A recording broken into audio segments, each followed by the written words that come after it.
দেশে জাকির নায়েক আসতে পারবে না, বিমানবন্দর ঘেরাও করব, অথচ সানি লিওন আসলো কিছু বলতো না। মানুষ না বিবেক পড়ে গেছে। যে দুইজনের নাম বললাম, সনু নিগম আর সানি লিওন, এটা আল্লাহ বলি, আল্লাহ বলি না। আপনার ইমান কি বলে? অন্তত এদের দুইজনের চাইতে জাকির নায়েক তুলনামূলকভাবে খারাপ। খারাপ।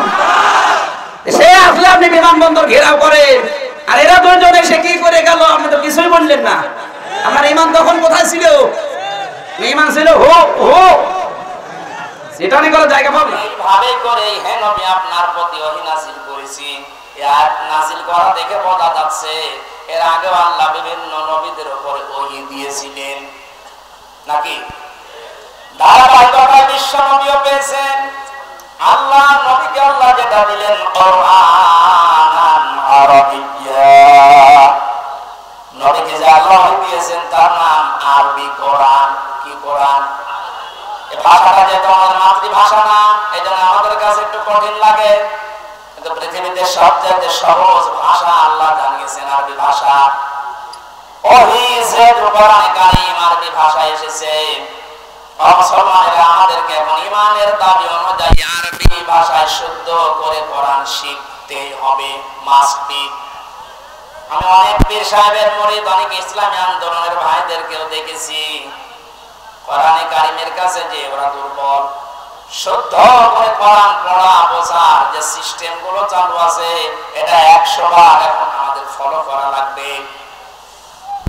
আমি যতটুকু দেখতেছি প্র্যাকটিক্যাল লাইফে, যে রিপোর্ট গুলো পূরণ করা হয় প্রতিদিন 3 আয়াত 5 আয়াত 10 আয়াত আপনি যা পড়বেন শুদ্ধ করে পড়বেন, বুঝবেন এবং ওটা লিখে রাখবেন।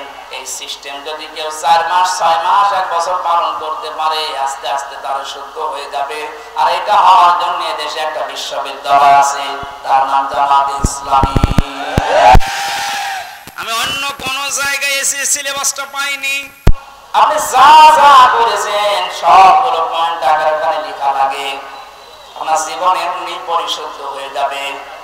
নিজেকে যদি পবিত্র করতে চান, পরিশুদ্ধ করতে চান, ফিরে আসেন।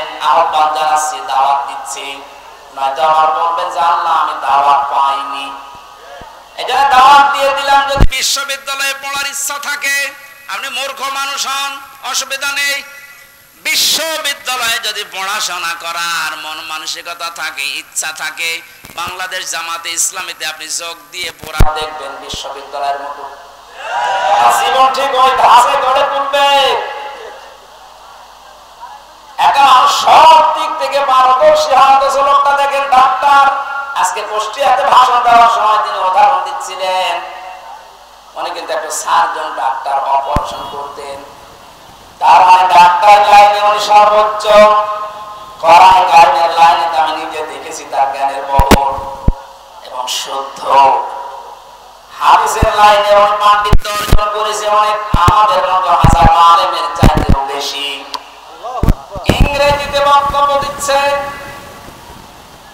অনেকে আছে ইংরেজি বক্তব্য দূরের কথা, ইংরেজির নাম শুনলে ভয় পায়। কথা বলছে না, চারিদিক থেকে জ্ঞান অর্জন করার জন্য লোকটাকে যে জায়গা থেকে তুলে নিয়ে এসেছিল আল্লাহ, ওখানে যদি এতদিন থাকতেন বড় নাস্তিক হয়ে যেতেন ইনুর মতো। সেখান থেকে আল্লাহ তুলে এনে কত বড় দায়িত্ব দিয়েছে তার মাথার উপরে। এখানে এই বিশ্ববিদ্যালয়ে আপনি ভর্তি হতে পারেন, এখন সুযোগ সময় আছে। আপনাকে আমরা জান্নাতে নিয়ে যেতে চাই বিশ্ববিদ্যালয়ে ভর্তি হওয়ার মাধ্যমে।